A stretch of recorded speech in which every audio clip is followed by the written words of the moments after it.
Қалмақ породасы кімдерге ұстаған тиімді және де қалмақ породасының артықшылықтары қандай? Достар, қалмақ породасына өмір сүруге кедергі келтірмесеңіз болды. Ол өзі жайылып, өзі тебіндеп, қасқыр, ит, құс, түлкі, жырт шаңдардың барлығынан өз төрін өзі қорғап, тіпті керек десеңіз далада тебіндеп жайыла беретін ірі қара тұқымы. Өте төзімді, суыққа да төзімді, ыстыққа да төзімді.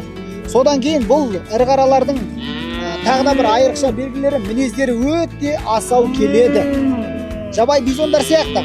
Егер де сіз қалмақ породасына жем-шөп беріп, әуел баста үйретіп алсаңыз, онда оларды солай мәпештеп, әлдилеп жүруіңізге тура келеді. Ал жабай табиғатта өзінің жайылуына мүмкіндік берсеңіз, ол өмірге де жақсы бейім береді. Егер де сіздер ангус тұқымы жайлы білгілеріңіз келсе, достар, мен сіздерге ангус породасы жайлы да айтып бере аламын.